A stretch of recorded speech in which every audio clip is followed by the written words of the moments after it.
ഈ ആർഡിക്സിന് ശേഷം കുറെ കുട്ടികളെ എനിക്ക് ഏറ്റവും കൂടുതൽ ഓടി വന്നിട്ട് ആർഡിക്സിൽ അഭിനയിച്ച ചേട്ടനല്ലേ, എന്താണോ ഒന്നും പറയണ്ട ഞാൻ ചെയ്തോളാം എന്ന് പറഞ്ഞു. അങ്ങനെയല്ല, ഇതിന് കുറച്ച് പറയാനുണ്ട് ക്യാരക്ടറിനെ പറ്റി പറഞ്ഞു. അവൻ ഒന്നും പറയണ്ട ഞാൻ ചെയ്തോളാം.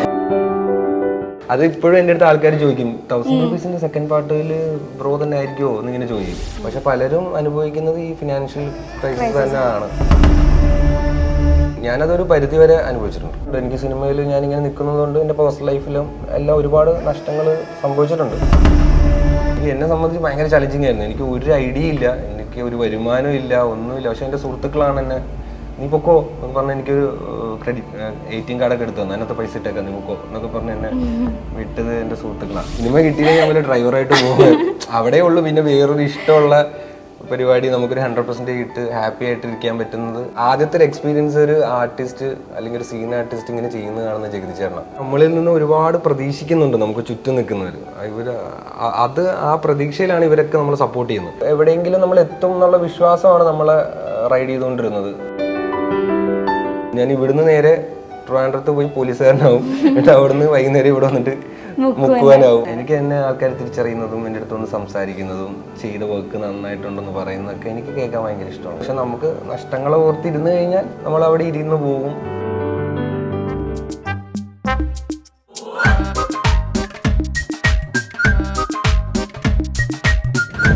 Hi hello and welcome to Kaumudi movies. It's me Archana Taj. ഇന്ന് എനിക്കൊപ്പം ജോയിൻ ചെയ്യുന്നത് ആക്ടർ സിറാജുദ്ദീൻ നസർ. നമസ്കാരം. ഭയങ്കര സന്തോഷത്തിലാണ് ആക്ച്വലി ഒരു ആക്ടറിൻ്റെ ഗ്രാഫ് ഇങ്ങനെ ഉയരുന്നത് കണ്ടുകൊണ്ടിരിക്കുന്ന ഒരു ആളെന്നുള്ള നിലയ്ക്ക്. കാരണം ആദ്യത്തെ മൂവി തൊട്ട് ഞാൻ വാച്ച് ചെയ്യുന്ന ഒരു ആക്ടറാണ്. അപ്പോൾ ഇത്രയും ഉയരത്തിൽ ഇപ്പോൾ കേരള ക്രൈം ഫയൽസ് അതിലൊരു മെയിൻ ലീഡ് റോൾ തന്നെ ചെയ്തിട്ട് നിൽക്കുകയാണ്. എന്ത് തോന്നുന്നു ഈ ഒരു മൊമെൻറ്റ്? സന്തോഷം. അത് വലിയൊരു ജേണി ആയിരുന്നു. ഞാൻ ഒരു കുറേ വർഷങ്ങളായിട്ട് ഇൻഡസ്ട്രിയിൽ അവസരങ്ങൾ ചോദിച്ച് നടന്ന് നല്ല നല്ല അവസരങ്ങൾ കിട്ടി. ഇപ്പം കേരള ക്രൈം ഫയൽസിലെത്തി. എന്തോ ഒരു ഭാഗ്യം പോലെ. പക്ഷെ അടിപൊളിയായിട്ട് നല്ലൊരു ജേണി ആയിരുന്നു. ഞാൻ ഫസ്റ്റ് മൂവി അവിയലിന്റെ പ്രൊമോഷന് ഞാൻ ഉണ്ടായിരുന്നു. അന്ന് അവിടെ ആർട്ടിസ്റ്റ് അവിടെ കൂടെ ഉണ്ടായിരുന്നു കോ ആക്ടേഴ്സ് എല്ലാവരും പറഞ്ഞത് സിറാജിനെ നോക്കി വെച്ചോ, he'll be a great actor in the future എന്നുള്ളൊരു കാര്യം എല്ലാവരും പറയുന്നുണ്ടായിരുന്നു. അത് അന്വർത്ഥമാക്കുന്ന രീതിക്കുള്ളൊരു ജേണി തന്നെ പിന്നീട് കിട്ടി എന്ന് തോന്നുന്നുണ്ടോ? ഞാനിപ്പോ ഉള്ളതിൽ ഹാപ്പിയാണ്. ഇപ്പൊ ആ ജേണിയിൽ ഞാൻ ഹാപ്പിയാണ്. എങ്ങനെയാണ് ഈ ഒരു കോളിംഗ്, ഒരു ആക്ടർ ആവാനുള്ള ഒരു കോളിംഗ് ഒക്കെ വരും എന്ന് പറയത്തില്ല, നമുക്കൊരു ഉൾവിളി വന്നത് അത് എപ്പോഴാണ്? ആക്ച്വലി എൻ്റെ ഒരു ഓർമ്മയിൽ എനിക്ക് തോന്നുന്നു സ്കൂളിൽ പഠിക്കുമ്പോഴേ എനിക്ക് ആക്ടർ ആകണം എന്നുള്ളൊരു ആഗ്രഹം ഉണ്ടായിരുന്നു. എനിക്ക് സ്കൂളിൽ 3ാം ക്ലാസ്സിലൊക്കെ പഠിക്കുമ്പോഴേ ഞാൻ സ്കിറ്റുകൾ ഡ്രാമകൾ ഒക്കെ സ്കൂളിൽ ചെയ്യായിരുന്നു. സോ അപ്പോൾ തൊട്ട് ആക്ടറായാൽ മതി എന്നുള്ളൊരു തോട്ട് ഉണ്ടായിരുന്നു. അതുകൊണ്ട് പഠിത്തത്തിനൊന്നും അധികം ശ്രദ്ധിച്ചില്ല. കാരണം നമുക്ക് കൂടുതൽ ഹാപ്പിനെസ് ഇതുപോലെ പെർഫോം ചെയ്യുമ്പോഴും സ്റ്റേജിൽ പരിപാടികളൊക്കെ ചെയ്യുമ്പോഴായിരുന്നു കുറച്ചും കൂടെ നമുക്ക് സന്തോഷം കിട്ടിക്കൊണ്ടിരുന്നത്. അപ്പോൾ തന്നെ എപ്പോഴും ഇങ്ങനെ ഉള്ളിൽ ഇങ്ങനെ തോന്നി തുടങ്ങി ആക്ടർ ആവാം, അങ്ങനത്തെ പരിപാടി പിടിക്കാം. അതിനുവേണ്ടി കുറേ ഓടി അങ്ങനെ എത്തും എന്നുള്ളൊരു വിശ്വാസം ഉണ്ടായിരുന്നു. കേരള ക്രൈം ഫയൽസിലേക്ക് എത്തുന്നത് എങ്ങനെയായിരുന്നു? ഞാൻ അഹമ്മദിക്കടുത്ത് ഒരു തവണ അവസരം ചോദിച്ചിട്ടുണ്ട്. അപ്പോൾ എനിക്കിങ്ങനെ എങ്ങനെ അവസരം ചോദിക്കണം, അപ്പോൾ എല്ലാവരും അനുഭവിക്കുന്നൊരു പ്രശ്നമാണ് ഒരു ആർട്ടിസ്റ്റ് ആവാൻ അല്ലെങ്കിൽ സിനിമയിൽ അഭിനയിക്കണം എന്ന് കരുതി ഇറങ്ങുന്ന എല്ലാവർക്കും ഒരുള്ള പ്രശ്നമാണ് എങ്ങനെ ചോദിക്കും, എവിടെ തുടങ്ങും, ആരോട് ചോദിക്കും എന്നുള്ളൊരു സംശയം എല്ലാവർക്കും ഉണ്ടാവും. അപ്പോൾ അങ്ങനെ ഒരു ദിവസം ഞാനിങ്ങനെ ഒന്നും ആകാതെ ഇങ്ങനെ നിൽക്കുക, അവിയിലൊക്കെ ഇറങ്ങി കഴിഞ്ഞതിന് ശേഷം ഒന്നും ആകാണ്ട് എന്ത് ചെയ്യണമെന്നറിയാണ്ട് ടെൻഷനൊക്കെ അടിച്ചിരുന്ന സമയത്താണ് ആകെ എനിക്ക് പരിചയമില്ലാത്തൊരു ഡയറക്ടറിൻ്റെ നമ്പർ ഉള്ളത് അഹമ്മദിക്കാരുടെ നമ്പർ മാത്രമേ എൻ്റെ ഉള്ളൂ, പരിചയമില്ലാത്തൊരു ഡയറക്ടർ. അപ്പോൾ അന്ന് അങ്ങനെ തുടങ്ങാം. അപ്പം എനിക്ക് എന്തോ അങ്ങനെ അഹമ്മദിക്കയെ വിളിക്കണമെന്ന് തോന്നി. കുറേ വർഷം മുന്നെയാണ്. അഹമ്മദിക്ക ജൂണൊക്കെ കഴിഞ്ഞ് നിൽക്കുന്ന സമയമാണ്. അപ്പോൾ അഹമ്മദിക്കയെ വിളിച്ചു. ഇങ്ങനെ അഹമ്മദിക്ക ഇങ്ങനെ എൻ്റെ പേര് സിറാജ് എന്നാണ്, ഞാനിങ്ങനെ ആക്ടറാകാൻ ആഗ്രഹിക്കുന്ന ഒരാളാണ്. സോ എന്തെങ്കിലും അവസരം എന്ന് ചോദിച്ചു. ഞാൻ മറ്റേ ആ ഈഗോ ഒക്കെ ബ്രേക്ക് ചെയ്തിട്ട് ചോദിച്ചു. എങ്ങനെയെങ്കിലും നമുക്ക് ഇങ്ങനെയൊക്കെ ആയിരിക്കും ചോദിക്കുന്നു കരുതി ഒരു ഊഹം വെച്ച് ചോദിച്ചതാണ്. അപ്പോൾ അഹമ്മദിക്ക് ഇങ്ങനെ പറഞ്ഞാ ഞാനും ജൂണൊക്കെ കഴിഞ്ഞ് നിൽക്കുകയാണ്, നോക്കട്ടെ എന്തെങ്കിലും ഫ്യൂച്ചറിൽ എന്തെങ്കിലും പരിപാടി ഉണ്ട് വിളിക്കാം. ഇങ്ങനെയൊക്കെ തന്നെയാണ് എല്ലാവരും സ്ട്രഗിൾ ചെയ്തുകൊണ്ട് നിൽക്കുകയാണ്, എന്തായാലും ഒരു കരയെത്തും വിശ്വസിക്കാം എന്നൊക്കെ എന്നെ സമാധാനിപ്പിച്ചിട്ടൊക്കെ ഫോൺ വെച്ചു. പിന്നെ കുറേ വർഷങ്ങൾക്ക് ശേഷം ഈ കേരള ക്രൈം ഫയൽസിന് വേണ്ടി ഒരു വർഷം മുന്നെയാണ് എന്നെ വിളിച്ചത്. ഒന്ന് കാണണം, ഒരു പരിപാടിയുണ്ട് നമുക്ക് ചെയ്യാമെന്ന് പറഞ്ഞു. ഞാൻ പറഞ്ഞാൽ ശരി. അപ്പം നമ്മളത്ര വിശ്വാസമുള്ളൊരു ഡയറക്ടർ ആക്കണം, നമുക്ക് അത്ര വർക്ക് ചെയ്യണമെന്ന് ആഗ്രഹമുള്ളൊരു ടീം വിളിക്കുമ്പോൾ എന്തായാലും ചെന്നിട്ട് ഞാൻ ഹാസിനോടും അങ്ങനെ തന്നെ പറഞ്ഞു, ഒന്നും പറയണ്ട ഞാൻ ചെയ്തോളാം അങ്ങനെ തന്നെ പറഞ്ഞു.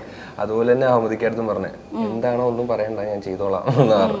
അങ്ങനെയല്ല, ഇതിന് കുറച്ച് പറയാനുണ്ട് ക്യാരക്ടറിനെ പറ്റി പറഞ്ഞു. അവൻ ഒന്നും പറയണ്ട ഞാൻ ചെയ്തോളാം. അങ്ങനെയല്ലടാ, ഇത് കുറച്ച് അങ്ങനത്തെ ഒരു ക്യാരക്ടറാണ്, അപ്പോൾ അതിനെ കുറിച്ച് സംസാരിക്കാനുണ്ട്. അപ്പോഴാണ് എനിക്ക് അതിൻ്റെ സീരിയസ്നെസ് ഒക്കെ മനസ്സിലായതും പറഞ്ഞു തന്നതും. ഇങ്ങനത്തെ ഒരു മെയിൻ വില്ലൻ പരിപാടിയാണ്. അപ്പോൾ അത് പക്ഷെ വില്ലനല്ല, കുറച്ച് ഷെയ്ഡ്സ് ഒക്കെ വ്യത്യാസം വരുന്നുണ്ട്, നിനക്ക് ചെയ്യാൻ പറ്റും എന്ന് പറഞ്ഞു. ഞാൻ പറഞ്ഞു എന്നാൽ നോക്കാം. അപ്പം അങ്ങനെയാണ് കേരള ക്രൈം ഫെസ്റ്റ്. ആക്ച്വലി ആ ഒരു ക്യാരക്ടർ ഈ പറഞ്ഞ പോലെ ഭയങ്കര ലെയേഴ്സ് ഉള്ള ഒരു ക്യാരക്ടറാണ്. വില്ലൻ റോൾ ആണെങ്കിലും എൻഡ് ഓഫ് ആ ഒരു സീരീസ് കഴിയുമ്പോഴത്തേക്കും നമുക്ക് ഏറ്റവും കൂടുതൽ ഇഷ്ടം തോന്നുന്ന ഒരു ക്യാരക്ടർ, എനിക്ക് പേഴ്സണലി ഒരു ഡോഗ് ലവറൊക്കെ ആയതുകൊണ്ടായിരിക്കും എനിക്കറിയില്ല, ഭയങ്കര പേഴ്സണലി ഒരുപാട് ഹൃദയത്തിൽ നിൽക്കുന്ന ഒരു ക്യാരക്ടറായിട്ട് മാറി ജെയ്സ്മോൻ. ആക്ച്വലി എത്രത്തോളം പ്രിപ്പറേഷൻസ് വേണ്ടി വന്നു? കാരണം അവിയൽ മൂവിക്ക് ഒരുപാട് പ്രിപ്പയർ ചെയ്തിട്ടുള്ള ഒരാളാണ്, അത് ഞാൻ കേട്ടിട്ടുണ്ട്. അപ്പോൾ ഈ ഒരു ക്യാരക്ടർ ഒരുപാട് ലെയേഴ്സ് ഉള്ള ക്യാരക്ടർ ആയതുകൊണ്ട് തന്നെ എത്രത്തോളം സ്ട്രെസ് ഉണ്ടായിരുന്നു, അല്ലെങ്കിൽ എങ്ങനെയാണ് അതിൻ്റെ ഒരു പ്രിപ്പറേഷൻസ് കാര്യങ്ങളൊക്കെ പോയത്? അവിയലിന് പ്രിപ്പറേഷൻ എന്ന് പറഞ്ഞു കഴിഞ്ഞാൽ ബോഡി ട്രാൻസ്ഫോർമേഷൻ ഒക്കെ ഉണ്ടായിരുന്നു.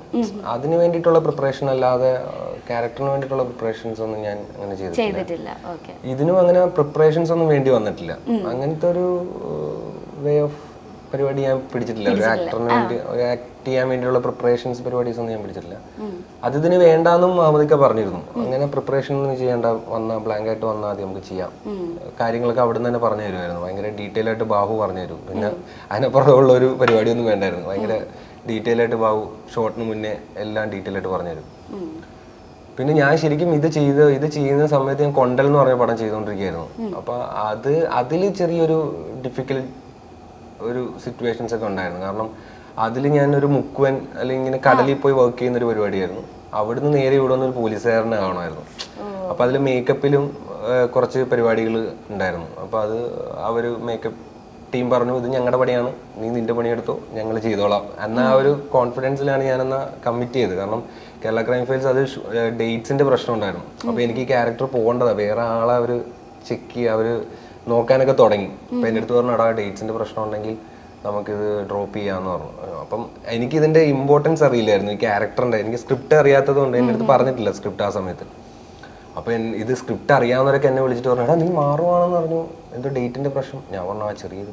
എടാ മാറല്ലേ, അത് നല്ല ക്യാരക്ടറാ, അത് നല്ലൊരു ഭയങ്കര ബ്രേക്ക് ആയിരിക്കും എന്ന് പറഞ്ഞു.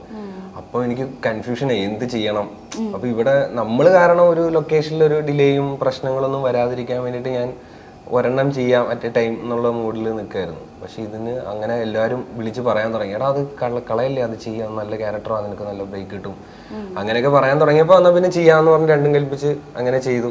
അപ്പൊ ഇവിടെ ഒരു മുക്കുവാനാവണം നേരെ, അത് അടുത്തടുത്ത് തന്നെയായിരുന്നു ഷൂട്ട്. ഒന്ന് കൊല്ലവും ഒന്ന് ട്രിവാൻഡ്രം ആയിരുന്നു. അപ്പൊ ഞാൻ ഇവിടുന്ന് നേരെ ട്രിവാൻഡ്രത്ത് പോയി പോലീസുകാരനാവും, എന്നിട്ട് അവിടുന്ന് വൈകുന്നേരം ഇവിടെ വന്നിട്ട് മുക്കുവാനാവും. അങ്ങനത്തെ ഒരു പരിപാടി കുറച്ച് ഒരു 5-6 ദിവസം അങ്ങനെ പോയി.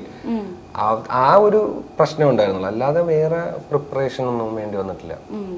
ഇപ്പം ഈ സീരീസ് നോക്കുകയാണെങ്കിൽ നമ്മളെ ചിരിപ്പിച്ച കുറെ ആൾക്കാർ വളരെ ഡിഫറെൻ്റ് ആയിട്ടുള്ള പെർഫോമൻസ് കാഴ്ചവെച്ചിരിക്കുകയാണ്. ഇപ്പം അശോകൻ ചേട്ടനാണെങ്കിലും ഇന്ദ്രൻ ചേട്ടനാണെങ്കിലും ഒക്കെ എല്ലാവരെയും ഞെട്ടിച്ചിരിക്കുകയാണ്. അവര് ഒന്നും പറയണ്ട, അവര് വേഴ്സറ്റൈൽ ആക്ടേഴ്സ് ആണെന്ന് നമുക്ക് എല്ലാവർക്കും അറിയാം.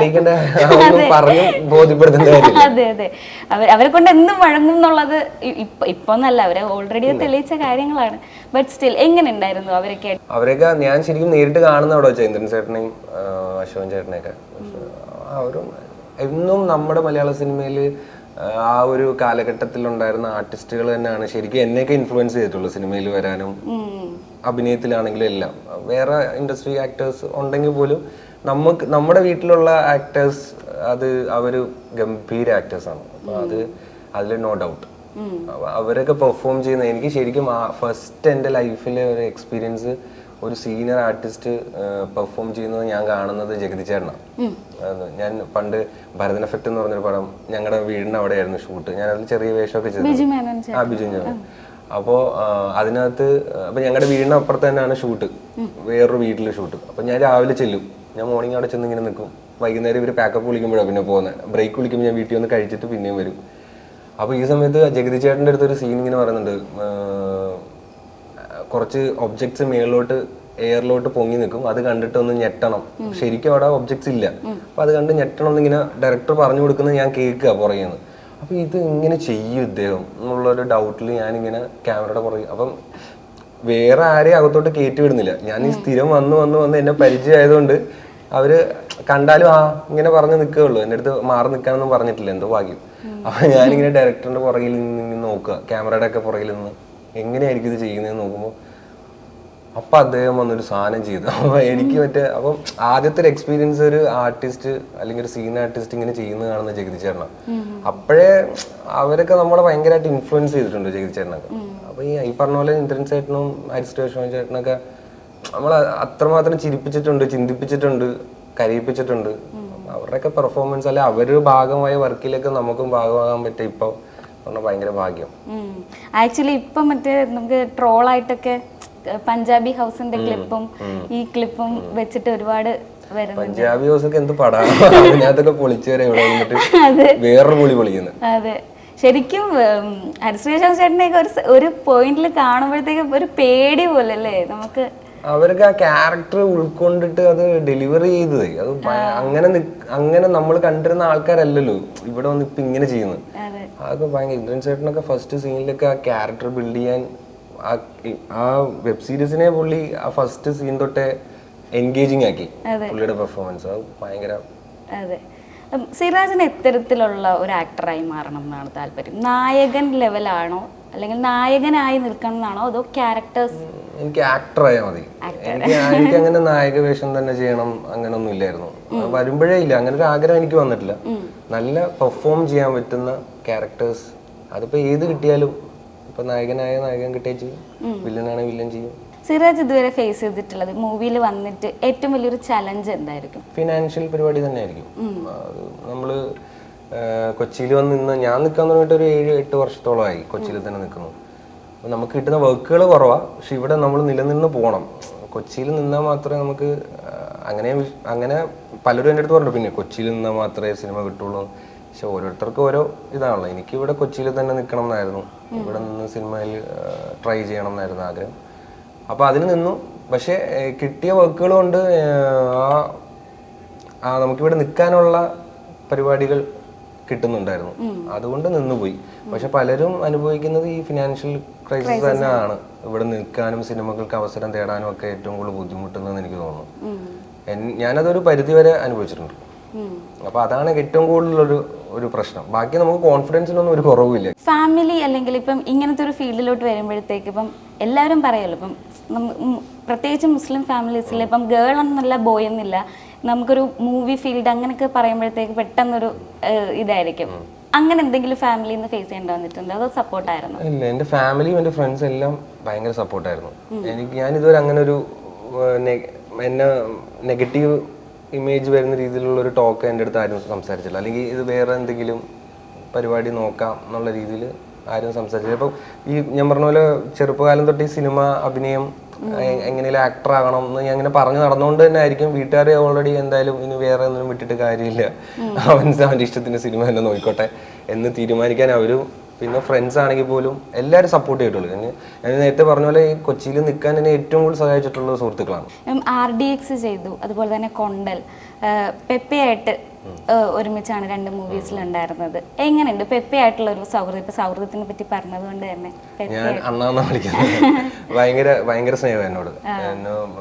ഞങ്ങള് ട്രാവൽ ചെയ്തിട്ടുണ്ട്, ഞങ്ങള് ഫ്ലൈറ്റിൽ പോവാറുണ്ട്, ഭയങ്കര ഫ്രണ്ട്ഷിപ്പാണ് ഞങ്ങൾ തമ്മിൽ. അതായത് എപ്പോഴും ഫോൺ വിളി മെസ്സേജസ് ഒന്നും ഉണ്ടാവില്ല, പക്ഷെ ഇടയ്ക്ക് മെസ്സേജ് വരും. എങ്ങനെ ഉണ്ടോ, ഓക്കെ അല്ലേ, ഹാപ്പി അല്ലേ എന്ന് വെച്ച് മെസ്സേജ് വരും. അപ്പോൾ ഞാൻ തിരിച്ച് മെസ്സേജ് ചെയ്യും. അപ്പം ഈ പറഞ്ഞ പോലെ എന്താണ് ഇനി തൊട്ട് എത്തരത്തിലുള്ളൊരു റോളാണ് ഇൻട്രീഗിങ് ആയിട്ടുള്ള ഒരു ക്യാരക്ടർ അങ്ങനെയൊക്കെ പറയത്തില്ല, നമുക്കൊരു എങ്ങനത്തെ ഒരു ക്യാരക്ടറാണ് ചെയ്യാൻ താല്പര്യം? അല്ല, ഞാനിനി അടുത്ത എന്താന്ന് ഭയങ്കര എക്സൈറ്റഡ് ആണ്.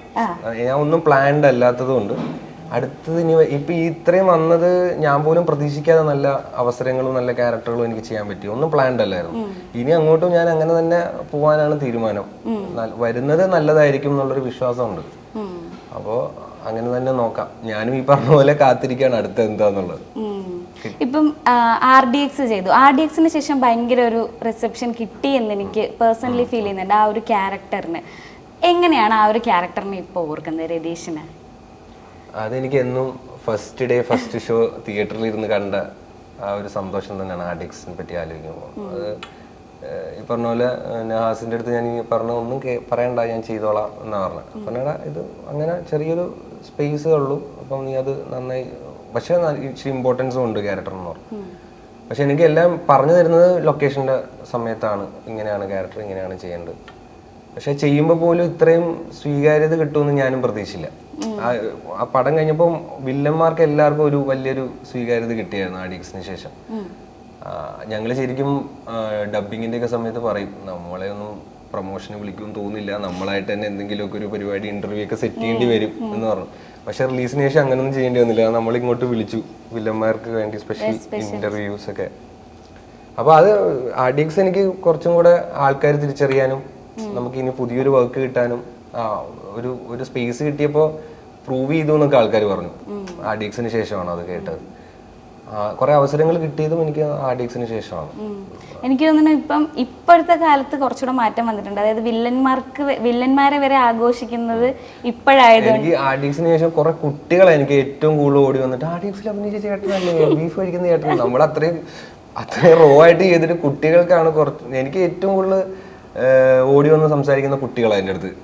എൻ്റെ അടുത്ത് ഒരുപാട് പേര് വന്നിട്ട് ഇങ്ങനെ ആർട്ടിക്സിൽ ചെയ്തില്ല. അപ്പൊ ഞാൻ ആലോചിക്കും എല്ലാം ചെയ്തിട്ട് കുട്ടികളാണ് ഓടി വരുന്നത് എൻ്റെ അടുത്ത്. അതെനിക്ക് ഭയങ്കര ഇൻട്രസ്റ്റിംഗ് ആയിരുന്നു. ശരിക്കും ഈ പറഞ്ഞ പോലെ ഇങ്ങനെ ആളുകൾ വന്ന് സംസാരിക്കുമ്പോൾ എന്താണ് ഫീൽ ചെയ്യുന്നത്? ഇപ്പൊ പ്രൈവസി അല്ല, എനിക്ക് ഭയങ്കര ഇഷ്ടമാണ്. എനിക്ക് എന്നെ ആൾക്കാർ തിരിച്ചറിയുന്നതും എൻ്റെ അടുത്ത് വന്ന് സംസാരിക്കുന്നതും ചെയ്ത വർക്ക് നന്നായിട്ടുണ്ടെന്ന് പറയുന്നതൊക്കെ എനിക്ക് കേൾക്കാൻ ഭയങ്കര ഇഷ്ടമാണ്. എനിക്ക് അതിലൊന്നും വലിയ ഡിസ്റ്റർബൻസ് ഒന്നും തോന്നിയിട്ടൊന്നുമില്ല. എൻ്റെ പ്രൈവസി ബ്രേക്ക് ആണെന്ന് തോന്നിയിട്ടില്ല. ഇപ്പോൾ ഒരു ആക്ടർ ആവാൻ നമ്മൾ ഇറങ്ങിത്തിരിക്കുമ്പോൾ ഒരുപാട് കാര്യങ്ങളുണ്ട് അതിനകത്ത്. നമ്മളെ പേടിപ്പെടുത്തുന്ന കുറേ കാര്യങ്ങൾ, നമ്മുടെ മുന്നോട്ടുള്ള ജേണി എങ്ങനെയായിരിക്കും, അല്ലെങ്കിൽ നമ്മളെ ബ്രേക്ക് ചെയ്യാൻ പറ്റുന്ന കുറേ കാര്യങ്ങൾ അവിടെ വരാൻ സാധ്യതയുണ്ട്. സിറാജിന് അങ്ങനത്തെ എന്തെങ്കിലും പ്രശ്നങ്ങൾ അല്ലെങ്കിൽ ഈ പറഞ്ഞ പോലെ മുമ്പോട്ട് പോകുന്നതിൽ പേഴ്സണൽ ലൈഫിൽ ബാധിക്കുന്ന തരത്തിൽ പോകുമെന്ന് തോന്നിയിട്ടുള്ള മൊമെന്റ്സ് ഉണ്ടോ? ലൈക്ക് ഞാൻ ആക്ടിങ് ചൂസ് ചെയ്താൽ എൻ്റെ കരിയർ അല്ലെങ്കിൽ എൻ്റെ ലൈഫ്, അങ്ങനത്തെ എന്തെങ്കിലും പേടി, അങ്ങനത്തെ എന്തെങ്കിലും കാര്യങ്ങളൊക്കെ വന്നിട്ടുണ്ട്? പേടിയൊന്നും എനിക്കില്ല. ഞാൻ പറഞ്ഞില്ലേ, ഞാൻ കുഞ്ഞുനാളിലോട്ട് ഈ ആഗ്രഹം കൊണ്ട് നടക്കുന്നതുകൊണ്ടും ഒരുപാട് ആഗ്രഹിച്ചതുകൊണ്ടും എനിക്ക് വേറൊരു വഴിയിലോട്ട് പോകാൻ ഇതുവരെ ഞാൻ തുനിഞ്ഞിട്ടില്ല. ഒരു വട്ടം ഒന്ന് ഒരു ചെറിയൊരു പ്രശ്നത്തിൻ്റെ പുറത്ത് ഞാൻ വർക്ക് ചെയ്തിട്ടുണ്ട്, ഒരു 11 months. അതല്ലാണ്ട് എനിക്ക് ഇത് വിട്ട് അപ്പോഴാണ് തിരിച്ചറിയുന്നത് എനിക്ക് അവിടെ നിൽക്കാൻ പറ്റുന്നില്ല, സിനിമയിൽ തന്നെ വരണം, സിനിമയിൽ തന്നെ നിൽക്കണം. ഹാപ്പി ആയിട്ടിരിക്കാൻ പറ്റുന്ന, നമ്മൾ ട്രൈ ചെയ്യുമ്പോൾ നമ്മൾ ഹാപ്പി ആയിരിക്കും. സിനിമയിൽ വേണ്ടി ട്രൈ ചെയ്യുന്നുണ്ടല്ലോ എന്ന് ഓർത്തെങ്കിലും നമ്മൾ ഹാപ്പി ആയിട്ടിരിക്കും. വേറൊരു ജോലി ചെയ്യുമ്പോൾ നമുക്ക് ആ ഒരു സുഖം കിട്ടുന്നില്ല, അവിടെ നമുക്ക് 100% ഇടാൻ പറ്റുന്നില്ല. അതുകൊണ്ട് ഞാൻ എനിക്ക് ഒരു സന്തോഷമില്ലായിരുന്നു. അങ്ങനെയാണ് പിന്നെ ഞാൻ തിരിച്ച് സിനിമയിലോട്ട് തന്നെ ട്രൈ ചെയ്യാമെന്ന് എഴുതി വന്നത്. ഒരുപാട് നഷ്ടങ്ങളുണ്ടായിട്ടുണ്ട് എനിക്ക് സിനിമയിൽ. ഞാനിങ്ങനെ നിൽക്കുന്നതുകൊണ്ട് എൻ്റെ പേഴ്സണൽ ലൈഫിലും എല്ലാം ഒരുപാട് നഷ്ടങ്ങൾ സംഭവിച്ചിട്ടുണ്ട്, ഒരുപാട് ബുദ്ധിമുട്ടുകൾ അനുഭവിക്കേണ്ടി വന്നിട്ടുണ്ട്. പക്ഷെ അപ്പോഴൊക്കെ എവിടെയെങ്കിലും നമ്മൾ എത്തും എന്നുള്ള വിശ്വാസമാണ് നമ്മളെ റൈഡ് ചെയ്തുകൊണ്ടിരുന്നത്, നമ്മൾ മുന്നോട്ട് നയിച്ചുകൊണ്ടിരുന്നത്. ആ ഒരു വിശ്വാസമാണ്, ആ ഒരു ആഗ്രഹവും കൂടെ. സിനിമയിൽ എത്തണം, സിനിമയിൽ അഭിനയിക്കണം, കിട്ടുന്ന കഥാപാത്രങ്ങൾ നന്നായി ചെയ്ത് ഈ പറയുന്ന അപ്രിസിയേഷൻസ് ഞാൻ പറഞ്ഞല്ലോ, നല്ല ആൾക്കാർ വന്ന് നന്നായിരുന്നു, നന്നായി ചെയ്തു എന്ന് പറയുന്നതാണ് നമുക്ക് ഇനിയും അങ്ങോട്ട് നിൽക്കാനുള്ളൊരു ഊർജം. അപ്പൊ അത് 1-2 പടം കഴിഞ്ഞ് ഓരോ പടത്തിനും അത് കിട്ടി തുടങ്ങിയപ്പോൾ ഇവിടെ തന്നെ നിൽക്കണം, ഇവിടെ തന്നെ സിനിമകൾ ചെയ്യണം, നല്ല കഥാപാത്രങ്ങൾ ചെയ്യണം, ഈ ആൾക്കാർ ഇഷ്ടപ്പെടുന്നത് ഞാൻ എൻജോയ് ചെയ്യുന്നുണ്ട്. അപ്പോൾ അങ്ങനെ ആ ഒരു സന്തോഷം കിട്ടാൻ വേണ്ടി എനിക്ക് ഒരുപാട് മിസ്സിങ് ഉണ്ടായിരുന്നു. പക്ഷെ നമുക്ക് നഷ്ടങ്ങളെ ഓർത്ത് ഇരുന്ന് കഴിഞ്ഞാൽ നമ്മൾ അവിടെ ഇരുന്ന് പോകും. പക്ഷെ നമ്മൾ വർക്ക് ചെയ്യുക, നമ്മുടെ സന്തോഷത്തിന് വേണ്ടി വർക്ക് ചെയ്യുക, നമ്മൾ മനസ്സിലാക്കുന്നവർ നമ്മുടെ ചുറ്റും ഉണ്ടാവും, അത് ഹാപ്പി ആയിട്ട് എൻജോയ് ചെയ്യുക. സിനിമ അല്ലാതെ എന്താണ് ഏറ്റവും ഫേവറേറ്റ് ആയിട്ടുള്ള കാര്യം? ഡ്രൈവിംഗ്. ഞാൻ പറയും, സിനിമ കിട്ടിയില്ലെങ്കിൽ നമ്മൾ ഡ്രൈവറായിട്ട് പോകും, അവിടെ ഉള്ളു. പിന്നെ വേറൊരു ഇഷ്ടമുള്ള പരിപാടി നമുക്കൊരു 100% ഇട്ട് ഹാപ്പി ആയിട്ട് ഇരിക്കാൻ പറ്റുന്നത് സിനിമ അല്ലാതെ പിന്നെ ഡ്രൈവിംഗ് ആണ്. ഞാൻ ഒരുപാട് ഡ്രൈവ് ചെയ്യുന്ന ഒരാളാണ്. നന്നായി ട്രാവൽ ചെയ്യുമ്പോഴേക്കും ഞാൻ തന്നെ ആയിരിക്കും ഡ്രൈവിംഗ് ചെയ്യുന്നത്. ഞാനുണ്ടെങ്കിൽ അമ്മമാരോ ഇനി വണ്ടി കിട്ടത്തില്ല എന്ന് പറയും. അല്ല, എനിക്ക് ഭയങ്കര ഇഷ്ടമുള്ള ആക്ടിങ് കഴിഞ്ഞാൽ പിന്നെ എനിക്ക് ഇഷ്ടം ഡ്രൈവിംഗ് ആണ്. ഏറ്റവും അഡ്വഞ്ചറസ് ആയിട്ട് ചെയ്തിട്ടുള്ള ഒരു കാര്യം എന്താ ലൈഫ് തന്നെ? ഞാൻ ഇത്രയും നാളും വേറെ ഒന്നിനും പോവാണ്ട് സിനിമ എന്ന് പറഞ്ഞാൽ അവിടെ എത്തിപ്പെടുവോന്ന് എനിക്ക് അറിയില്ല. പക്ഷെ അതിനുവേണ്ടി ഇറങ്ങി പുറപ്പെട്ട് തന്നെയാണ്. ഞാൻ ആലപ്പുഴയിൽ നിന്ന് കൊച്ചി 8 വർഷം മുന്നേ കൊച്ചിയിൽ വന്ന് നിന്നത് തന്നെ എൻ്റെ തോന്നുന്നു ഭയങ്കര ചലഞ്ചിങ് ആയിരുന്നു ഫോർ മീ. എനിക്ക് ഭയങ്കര ചലഞ്ചിങ് ആയിരുന്നു. കാരണം ഞാൻ ഇതുവരെ അങ്ങനെ മാറി കോളേജിലൊക്കെ പഠിച്ചിട്ടുണ്ടെങ്കിലും മാറുന്നു ഒരു പ്രൊഫഷൻ തിരഞ്ഞെടുത്തിട്ട് ഞാൻ കയ്യിലൊന്നും ഇല്ലാണ്ട് ശരിക്കും നെഹാസാണ് എന്നെ വിളിക്കുന്നത്. നെഹാസ് ഞാൻ കളി കഴിഞ്ഞ് നിൽക്കുന്ന സമയത്ത് നെഹാസ് ഇനി ആലപ്പുഴയിൽ നിന്നിട്ട് കാര്യമൊന്നുമില്ല, കൊച്ചിയിൽ തന്നെ വന്ന് നിൽക്കണം, എന്നാലേ അവസരങ്ങൾ കിട്ടുള്ളൂ, അല്ലെങ്കിൽ എന്തെങ്കിലും ബന്ധങ്ങൾ ഉണ്ടാക്കാൻ പറ്റുള്ളൂ എന്ന് നെഹാസാണ് എൻ്റെ അടുത്ത് വന്ന് പറഞ്ഞതും. നെഹാസാണ് എന്നെ കൊച്ചിയിൽ കൊണ്ടുവന്നിട്ട് നെഹാസിൻ്റെ ഒരു റൂമിൽ കൊണ്ടുവന്ന് നിർത്തി, ഇവിടെ നിൽക്ക്, എന്നിട്ട് പരിപാടി പിടിക്കാം. അപ്പോൾ അത് ഞാൻ എനിക്ക് എന്നെ സംബന്ധിച്ച് ഭയങ്കര ചലഞ്ചിങ് ആയിരുന്നു. എനിക്ക് ഒരു ഐഡിയ ഇല്ല, എനിക്ക് ഒരു വരുമാനം ഇല്ല, ഒന്നുമില്ല. പക്ഷെ എൻ്റെ സുഹൃത്തുക്കളാണ് എന്നെ നീ പൊക്കോ എന്നൊക്കെ പറഞ്ഞ് എനിക്കൊരു ATM കാർഡൊക്കെ എടുത്തു തന്നു, അതിനകത്ത് പൈസ ഇട്ടേക്കാം, നീ പൊക്കോ എന്നൊക്കെ പറഞ്ഞ് എന്നെ വിട്ടത് എൻ്റെ സുഹൃത്തുക്കളാണ്. അപ്പം അവരൊക്കെ ഉണ്ടായിരുന്നുകൊണ്ടാണ് അവർ തന്നൊരു സപ്പോർട്ടാണ് ഞാൻ ഇവിടെ എത്തിയത്. പക്ഷെ എന്നെ സംബന്ധിച്ചിടത്തോളം ഇത്ര നാള് നിൽക്കും, ഇതെങ്ങനെ ഞാൻ മൂവ് ചെയ്യും, എങ്ങനെ ഇവിടെ ഞാൻ സർവൈവ് ചെയ്യും എന്നുള്ളത് അറിയാണ്ട് വന്ന് നിന്ന് തുടങ്ങിയത് ഭയങ്കര അഡ്വഞ്ചർ ആയിട്ടുള്ള പരിപാടിയായിരുന്നു എനിക്ക്. കാരണം എനിക്കൊരു ഐഡിയ ഇല്ല, വേറെ പണിക്ക് പോകാൻ, വേറെ പണികൾ ഇറങ്ങില്ല, ഇവിടെ തന്നെ നിൽക്കണം എന്നാണ് ഞാൻ ഉറപ്പിച്ച് ഇറങ്ങുന്നത്. ആ ഒരു ടൈമിൽ എനിക്ക് ഭയങ്കര അഡ്വഞ്ചർ ആയിരുന്നു ശരിക്കും ആ ഒരു തീരുമാനം എടുത്തത്. ഈ പറഞ്ഞ പോലെ ഒരു റെസ്പോൺസിബിലിറ്റി അല്ലേ അതിപ്പോ നമ്മുടെ ഫ്രണ്ട്സ് ആണെങ്കിലും നമ്മൾ എത്രയും ഇത് ചെയ്യുമ്പോഴത്തേക്കും നമ്മൾ എന്തെങ്കിലും ആയി കാണിക്കണം എന്നുള്ള അതെ, നമ്മളിൽ നിന്ന് ഒരുപാട് പ്രതീക്ഷിക്കുന്നുണ്ട് നമുക്ക് ചുറ്റും നിൽക്കുന്നവർ. ആ പ്രതീക്ഷയിലാണ് ഇവരൊക്കെ നമ്മൾ സപ്പോർട്ട് ചെയ്യുന്നത്. അപ്പൊ അത് നമ്മുടെ ഈ വെബ് സീരീസിൽ പറയുന്ന പോലെ കടപ്പാട് എന്നും നമുക്ക് അത് ഒന്ന് നമുക്ക് കടപ്പാട് വളരെ ബാഡ് ആയിട്ടുള്ള രീതിയിലും യൂസ് ചെയ്യാം, കടപ്പാട് നമുക്ക് തന്നെ ഭയങ്കര നല്ലത് വരുന്ന രീതിയിലും നമുക്ക് യൂസ് ചെയ്യാം. ഇപ്പൊ എനിക്ക് ചുറ്റും എന്നെ സഹായിച്ചവരോടൊക്കെ എനിക്ക് കടപ്പാടുണ്ട്, അവരോടൊക്കെ അതുപോലെ തന്നെ എനിക്ക് റെസ്പോൺസിബിലിറ്റി ഉണ്ട്. അവരെന്നെ സഹായിച്ചത് ഞാൻ സിനിമയിലെത്തി നല്ല കഥാപാത്രങ്ങളൊക്കെ ചെയ്ത ഒരു നിലയിലെത്തും എന്നുള്ള വിശ്വാസത്തിന്റെ പുറത്താണ്. എനിക്കുള്ള അതേ വിശ്വാസം തന്നെ അവർക്കുണ്ട്. അപ്പൊ ആ ഒരു ഇതിനെ ഞാൻ റെസ്പെക്ട് ചെയ്യുന്നുണ്ട്, അവരുടെ സ്നേഹത്തിനെയും അവരുടെ സഹായത്തെയൊക്കെ. അപ്പൊ ഞാൻ അത് അവർക്കും കൂടെ വേണ്ടിയിട്ടാണ് ശരിക്കും പറഞ്ഞാൽ വർക്ക് ചെയ്യുന്നതും സിനിമ ചെയ്യുന്നതും നല്ല കഥാപാത്രങ്ങൾ ചെയ്യുന്നതും. ഞാൻ ചെയ്യുന്ന കാണുമ്പോൾ അവർ ഭയങ്കര ഹാപ്പിയാണെന്ന് നമ്മൾ കാണുന്നുണ്ടല്ലോ. സോ അത് ഭയങ്കര ഊർജ്ജമാണ് നമുക്ക് തരുന്നത്. അപ്പൊ എന്താണ് ഇനി അപ്കമിങ് പ്രോജക്ട്സ് ഒക്കെ കാര്യങ്ങൾ? ഇനി എനിക്ക് പെറ്റ് ഡിറ്റക്റ്റീവ് എന്ന് പറഞ്ഞ ഷറഫുദ്ദീൻ്റെ ഒരു പടം റിലീസിനുണ്ട്. എല്ലാം കഴിഞ്ഞിരിക്കുകയാണ്, മേ ബി നെക്സ്റ്റ് മന്ത് ഉണ്ടാവും. പിന്നെ ഒരു പ്രോജക്റ്റിന്റെ പ്രീപ്രൊഡക്ഷൻ നടക്കുന്നു, അത് പറയാൻ ആയിട്ടില്ലെന്ന് തോന്നുന്നു.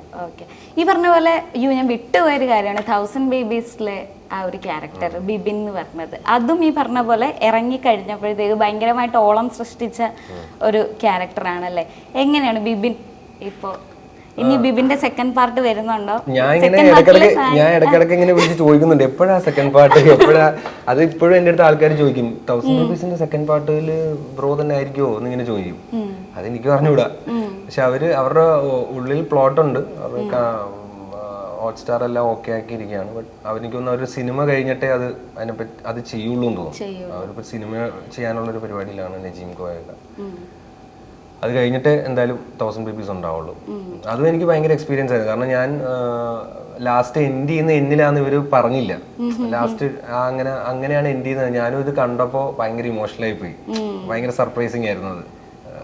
തിയേറ്ററിൽ പ്രിവ്യൂവിന് 3 എപ്പിസോഡല്ലേ കാണിച്ചുള്ളൂ. അപ്പൊ ഞാൻ അതോടുകൂടി 3-ാമത്തെ എപ്പിസോഡ് കൂടി ഇല്ലാന്നാണ് എൻ്റെ വിശ്വാസം. പക്ഷേ റിലീസിന് ശേഷം ഞാൻ കണ്ടപ്പോൾ ലാസ്റ്റ് എന്നെ കണ്ടപ്പോൾ ഞാൻ ഇങ്ങനെയാണോ എൻഡ് ചെയ്യുന്നത്, ഭയങ്കര ഇമോഷണൽ ആയി പോയി. എന്നിട്ട് നജിമിക്കായ റോസിക്കായാലും വിളിച്ച് പറഞ്ഞു, ഭയങ്കര സർപ്രൈസിങ് ആയി പോയി. അത് എനിക്ക് അറിഞ്ഞൂടായിരുന്നു. ലാസ്റ്റത്തെ എൻഡില് ബിബിന്ന് വിളിക്കുമ്പോൾ ഞാൻ തിരിഞ്ഞു നോക്കും എന്നുള്ളത് എനിക്ക് അറിഞ്ഞു. ഷൂട്ട് ചെയ്യുന്ന സമയത്ത് ഒന്നുമില്ല, ഒരു സൗണ്ട് കേട്ടുന്ന തിരിഞ്ഞു നോക്കുന്നു, അത്രേ ഉള്ളൂ. അത് വേറൊരു ഷോട്ടിന് യൂസ് ചെയ്യാനാണ് എന്ന് മാത്രമേ പറഞ്ഞുള്ളൂ എൻ്റെ അടുത്ത്. പക്ഷെ അത് എല്ലാം കഴിഞ്ഞ് റിലീസ് കണ്ടപ്പോൾ ഞാൻ അടുത്തതിലോട്ട് ഒരു ലീഡ് എന്നിലാണല്ലോ നിർത്തിയിരിക്കുന്നതെന്ന് അറിഞ്ഞപ്പോൾ ഭയങ്കര അത്ര ഇമ്പോർട്ടൻസ് ഉണ്ടായിരുന്നല്ലോ എന്ന് ഞാൻ അറിഞ്ഞില്ല. ഓക്കെ, അപ്പൊ സംസാരിച്ചത് സമയം പോകുന്ന അറിയുന്നില്ല. അപ്പോൾ ഓൾ ദി വെരി ബെസ്റ്റ്. ഇനി ഇതുപോലെ ഒരുപാട് പ്രൊജക്ട്സിൽ കാണാൻ പറ്റട്ടെ. Thank U.